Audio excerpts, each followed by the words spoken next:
자, 우리 인생에는요, 기억하며 살아야 할 말씀이 있고, 또 한편으로는 기억하지 않고 잊고 살아야 될 것들이 있습니다.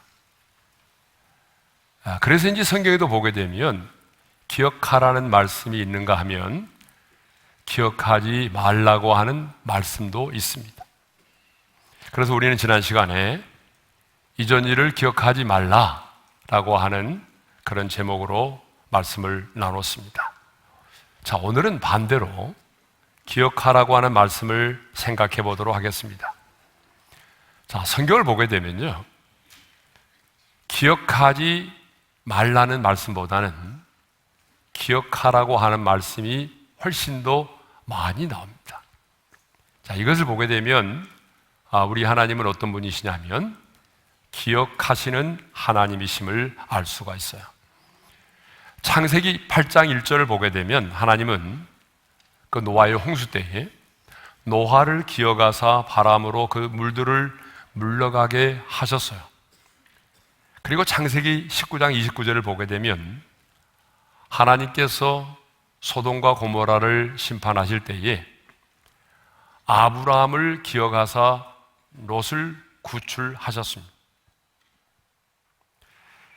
출애굽기 2장을 보게 되면 하나님께서 이스라엘 백성들을 애굽 땅에서 구원하여 내셨는데 왜 그들을 구원하여 내셨느냐 하면 아브라함과 이삭과 야곱에게 세운 언약을 기억하사 그들을 애굽에서 이끌어 내셨다라고 말하죠. 자, 출애굽기 2장 24절과 25절의 말씀을 읽겠습니다. 다 같이요.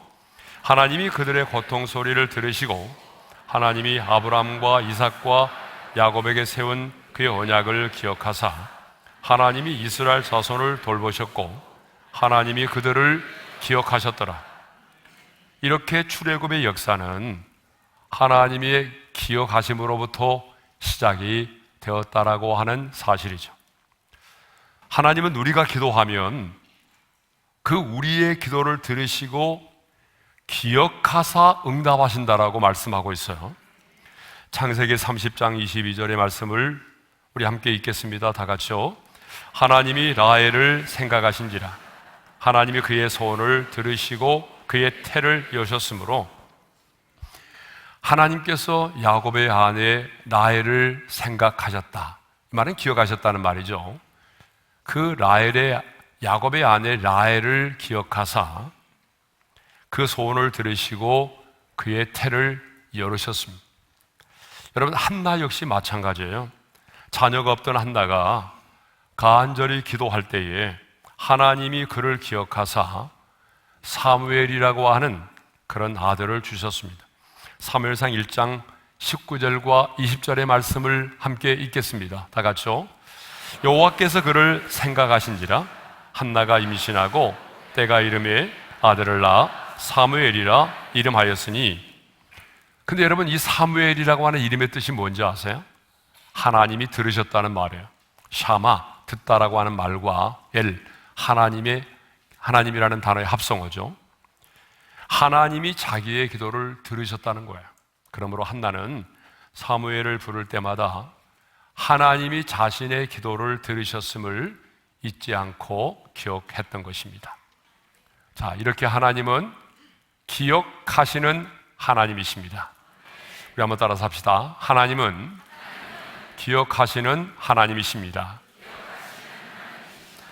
그러므로 하나님의 자녀인 우리는요, 아무도 몰라 이런 말을 해서는 안 돼요. 사람은 몰라도 하나님은 아십니다. 아무도 나를 기억하지 않는 것처럼 보여도 하나님은 기억하십니다. 그래서 성경을 보게 되면 이 기억과 관련된 말이 무려 328번이나 나옵니다.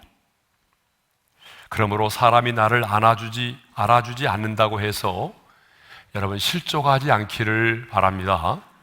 자, 놀라운 사실은 하나님이 기억하시면 반드시 하나님이 일하신다는 사실입니다. 하나님이 기억하셨을 때에 그 심판이 구원으로 바뀌었어요.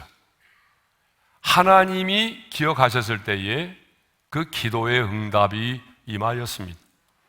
오늘 우리가 이렇게 참 많이 넘어지고 실수함에도 불구하고 그래도 다시 일어서서 믿음의 선한 싸움을 싸우고 이 길을 달려갈 수 있는 것은 여러분의 노력 때문이 아니라 우리 주님께서 우리를 위하여 십자가에서 흘리신 그 보혈을 기억하시고 그 피로 맺은 언약을 기억하사 오늘 우리에게 자비와 긍휼을 베풀어 주시기 때문입니다. 그러므로 하나님의 기억하심이 곧 은혜입니다.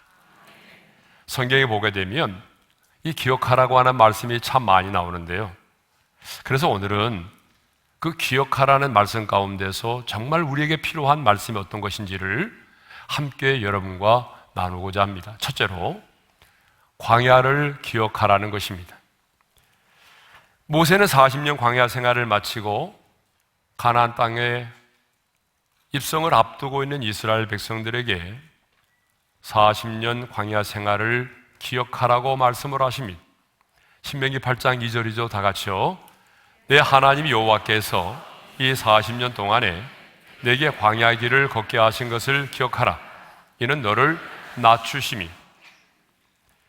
하나님은 430년 동안 애굽에서 종살이하던 이스라엘 백성들을 구원하여 내신 다음에 10일이면 들어갈 수 있는 지름길이 있음에도 불구하고 하나님은 광야의 길로 인도하셔서 40년 광야길을 걷게 하셨습니다.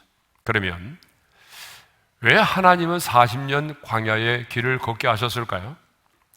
물론 그 첫 번째 이유는 이스라엘 백성들이 하나님을 온전히 신뢰하지 못하고 하나님에 대해서 불평하고 원망하고 하나님을 반역했기 때문이에요. 그런데 또 다른 중요한 이유가 있습니다. 그것은 하나님이 그들을 가나안 땅에 들여보내기 전에 훈련시키기 위함이었습니다. 하나님이 광야로 이끄신 목적이 뭐냐면 그들에게는 광야의 훈련이 필요했기 때문이죠. 그 훈련의 내용이 뭐죠? 낮추시기 위함이에요. 그래서 신명기 8장 2절에 이런 말씀이 있어요. 다 같이요. 이는 너를 낮추시며 16절의 말씀도 이런 말씀이 있어요. 다 같이요. 내 조상들도 알지 못하던 만나를 광야에서 내게 먹이셨나니 이는 다 너를 낮추심이. 그러니까 하나님께서 이스라엘 백성들을 광야로 이끄사 훈련을 하시기 위함인데 그 훈련의 목적이 뭐라고요? 그들을 낮추시기 위함이라는 거예요. 여러분, 낮추신다는 게 뭐예요? 교만하지 않고 겸손하도록 하기 위함이라는 거예요. 여러분, 하나님 앞에서의 겸손은요, 예의 바른 태도를 말하는 것이 아니에요. 자신의 한계를 인정하고 철저히 하나님만을 의지하도록 하기 위함이었습니다. 그런데 여러분, 돌이켜보게 되면 저와 여러분의 인생에도 광야가 있었습니까? 없었습니까? 여러분, 크고 작은 차이는 있지만 우리의 살아온 인생에는요, 광야가 있어요.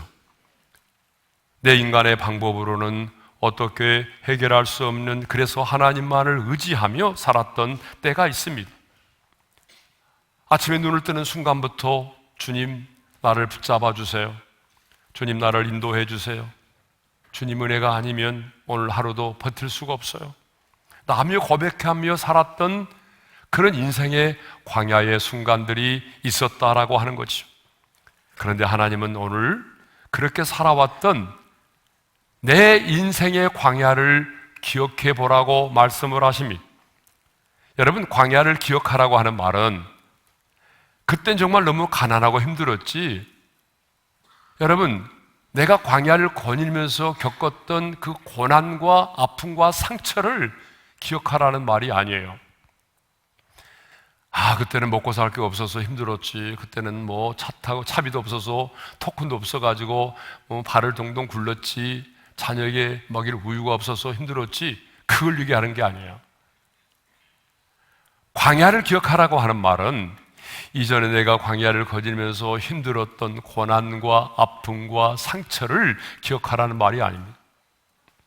광야를 걷게 하시고 마침내 그 광야를 통과케 하신 하나님의 은혜를 기억하라는 것입니다. 광야를 걷게 하시면서 나를 낮추시고 나를 훈련하사 마침내 하나님의 은혜가 아니면 살아갈 수 없다고 고백하며 날마다 겸손한 마음으로 하나님의 얼굴을 구하며 살았던 그때를 기억해 보라는 거예요. 광야 생활을 청산하고 가나안의 입성을 앞두고 있는 이스라엘 백성들에게 광야 40년을 기억하라고 말씀하신 하나님은 오늘 저와 여러분들에게도 동일하게 광야를 기억하라고 말씀하십니다. 왜 광야를 기억하라고 말씀하실까요? 광야를 잊어버리는 순간 스스로 교만하여 하나님을 잊어버리기 때문에 그렇습니다. 그래서 신명기 8장 14절에 이런 말씀이 있습니다. 함께 읽겠습니다. 내 마음이 교만하여 내 하나님 여호와를 잊어버릴까 염려하노라. 언제 우리 마음이 교만하여지죠? 여러분, 언제 우리 마음이 교만해집니까? 여호와를 잊어버릴 때입니다. 베풀어 주신 하나님의 은혜를 잊고 살면 내 자신도 모르게 내 마음이 교만해지는 거죠. 여러분, 우리 중에 교만해지고 싶어서 교만해진 사람이 있나요? 하나님, 이번 한 주일 동안 열심히 교만한 자가 되게 해주십시오. 이렇게 기도하는 사람은 없단 말이에요. 모든 사람은 다 교만한 자가 되고 싶어 하지 않아요.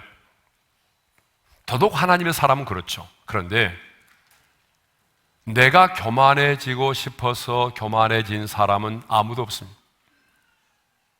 그런데 살다 보게 되면 교만해집니다. 언제 교만해질까요? 인생의 광야를 잊어버리면, 광야를 통과할 때 베풀어 주신 하나님의 은혜를 잊고 살면 내 자신도 모르게 마음이 교만해집니다. 그래서 오늘 우리에게 내 인생의 광야를 기억해 보라고 말씀합니다. 네가 살아오면서 하나님 없이는 살아갈 수 없다라고 고백했던 그때 그 인생의 광야를 기억해 보라는 거예요. 왜냐하면 광야를 기억할 때 우리는 다시 겸손해질 수가 있고 다시 주님의 얼굴을 구할 수가 있고 무릎을 꿇을 수가 있기 때문에 그렇습니다. 자, 두 번째로 옛정일을 기억하라고 말씀하십니다. 이사야 46장 9절을 보게 되면 너희는 옛정일을 기억하라고 말씀하시죠? 말씀을 읽겠습니다. 다 같이요. 너희는 옛정일을 기억하라. 나는 하나님이라. 나 외에 다른 이가 없느니라. 자, 그러면 여기서 옛정일은 무엇을 말할까요? 자, 여기서 말하는 옛정일은 넓은 의미로 본다면요, 하나님께서 과거에 그들에게 베푸신 모든 것들을 말해요. 왜? 옛정일이니까. 하나님이 옛적에 그들 가운데 행하신 모든 일. 그런데요, 문맥적으로 보게 되면 이 옛정일은요, 과거 이스라엘 백성들이 우상을 숭배함으로 패망하였던 것을 말합니다. 자, 왜냐하면 너희는 옛정일을 기억하라고 말씀하시기 바로 직전에 하나님은 모세를 통해서 이스라엘 백성들을 향하여 뭐라고 말씀하셨어요? 너희 패역한 자들이라고 말씀하셨어요. 그리고 너희는 옛정일을 기억하라 그렇게 말씀하시고 곧 이어서 뭐라고 말씀하셨냐 그러면 나는 하나님이라 나 외에 다른 이가 없느니라고 말씀을 하십니다. 이것을 보게 되면 옛정일을 기억하라고 하는 것은 우상 숭배로 인한 패망을 통해서 하나님 외에는 다른 신이 없다는 사실을 잊지 말고 기억하라는 거예요. 하나님은요, 출애굽한 이스라엘 백성들에게 여러 차례 우상 숭배에 대하여 거듭 경고를 하셨어요. 자, 대표적으로 신명기 29장 27절의 말씀을 읽겠습니다. 시작. 여호와께서 이 땅에 진노하사 이 책에 기록된 모든 저주대로 재앙을 내리시고 여호와께서 또 진노와 격분과 크게 통한하심으로 그들을 이 땅에서 뽑아내사 다른 나라에 내던지심이 오늘과 같다 하리라. 여러분, 성경을 보게 되면 하나님은요, 우상을 숭배하는 자들에게 저주와 재앙을 내리실 거라고 말씀하셨어요. 심지어는요, 나라마저 빼앗기게 될 것이고 다른 나라에 내던지시겠다라고 말씀하셨어요. 여러분, 이 말은 무슨 말이죠? 다른 나라에 내던진다, 포로로 끌려간다는 얘기입니다. 예. 그런데 역사적으로 보게 되면 이스라엘 백성들은 끊임없이 우상을 숭배하는 죄를 지었습니다.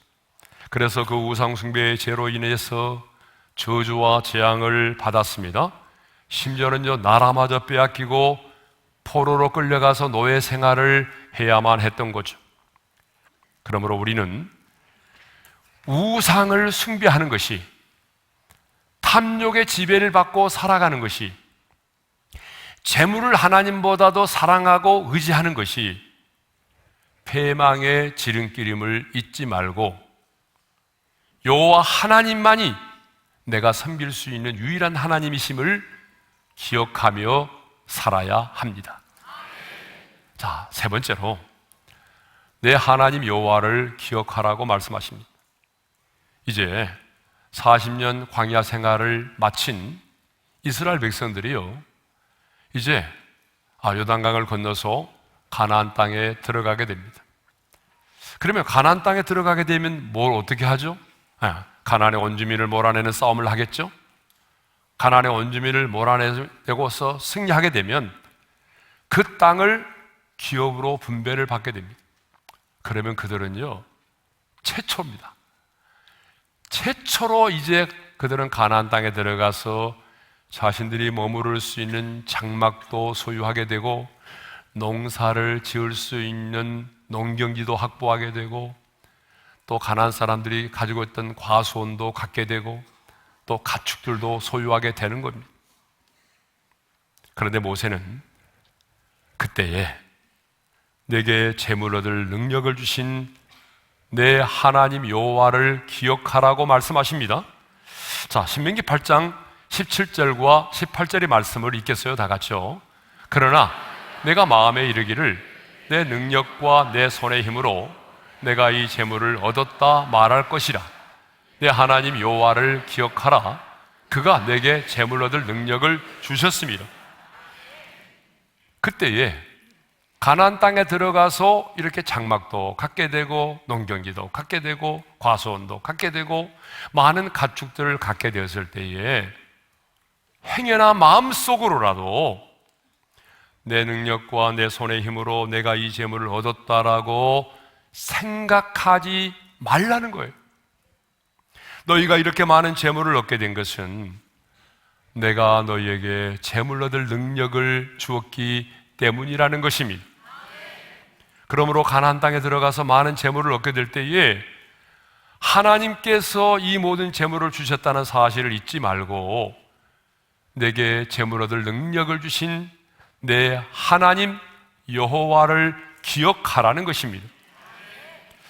그런데 오늘 우리 중에 내 능력과 내 손의 힘으로 이 재물을 얻었다고 생각하는 분이 계십니까?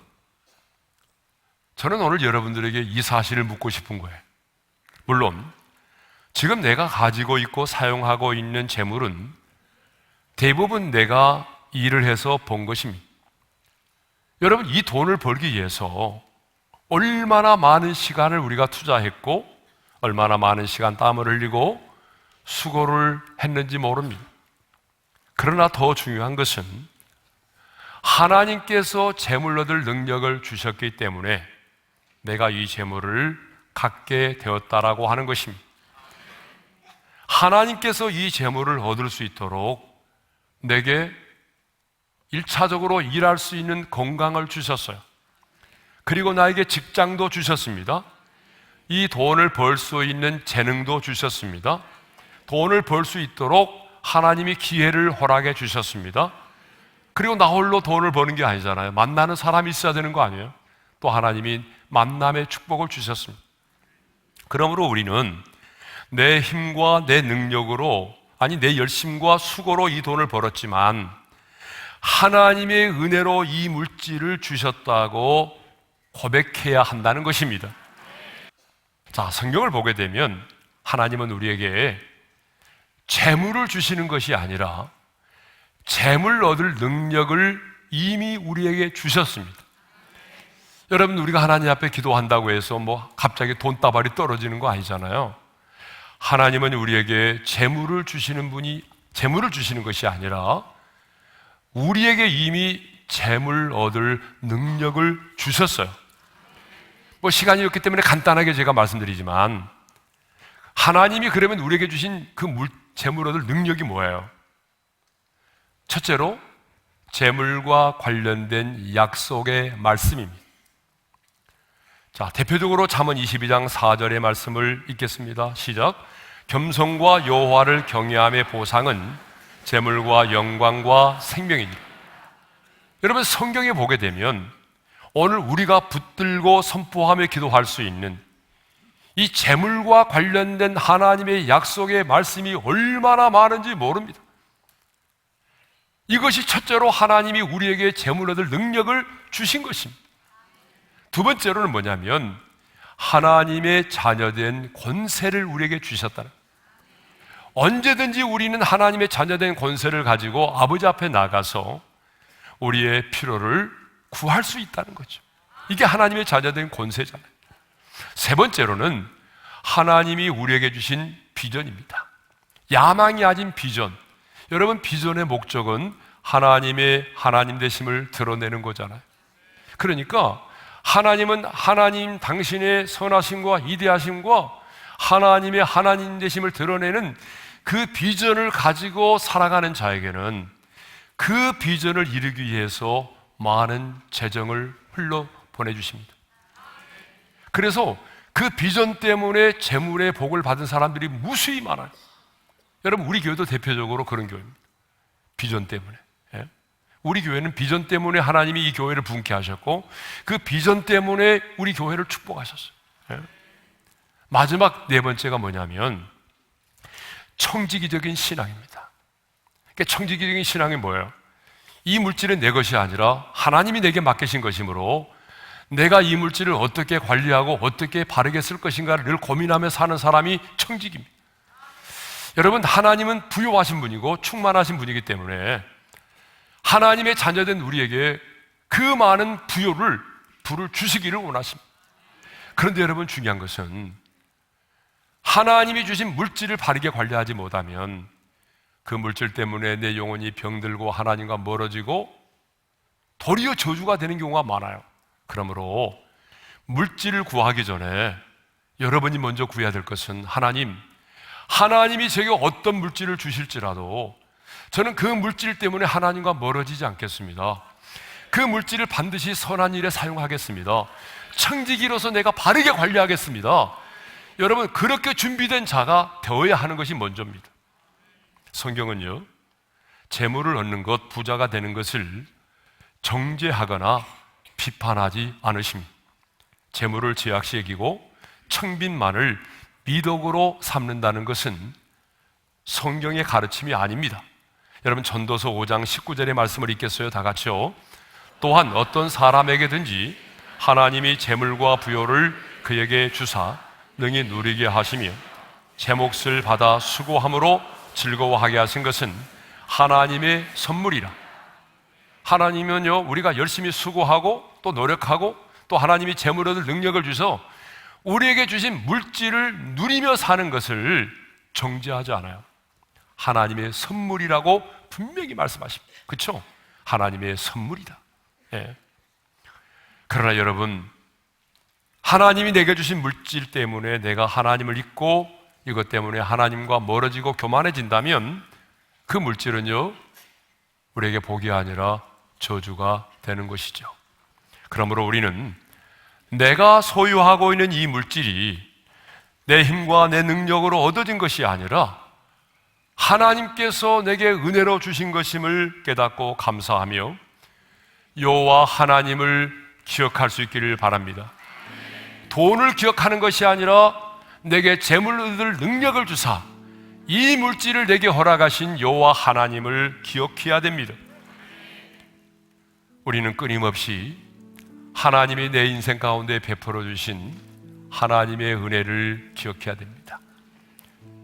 광야를 기억하면 우리는 겸손해질 수 있습니다. 옛 정의를 기억하게 되면 그 하나님의 은혜에 감사하는 삶을 살아갈 수가 있습니다. 뿐만 아니라 내게 재물 얻을 능력을 주신 여호와 하나님을 기억하며 살아가면 여러분, 우리는 주신 물질을 내 욕망의 도구가 아니라 하나님의 선한 청지기로 아름답게 흘려보낼 수 있습니다. 중요한 것은 여러분, 기억하는 것은 신비한 힘이 되는 것이고, 우리가 하나님의 은혜를 기억하는 것은 그것이 곧 믿음이 된다는 것입니다. 여러분, 영적인 전쟁에 있어서도 하나님의 말씀을 기억하는 것이 너무나 중요합니다. 다윗이요, 골리앗을 향하여 나갈 때에 무엇을 기억하는지 아세요? 과거에 곰의 발톱에서, 그리고 사자의 발톱에서 나를 기억하신 하나님을 기억했어요. 곰의 발톱에서, 사자의 발톱에서 나를 구원하신 하나님의 은혜를 기억했기 때문에 당당하게 골리앗을 향하여 나아갈 수가 있었습니다. 여러분, 기억하는 것이 곧 은혜입니다. 하나님의 은혜를 기억하는 것이 곧 믿음입니다.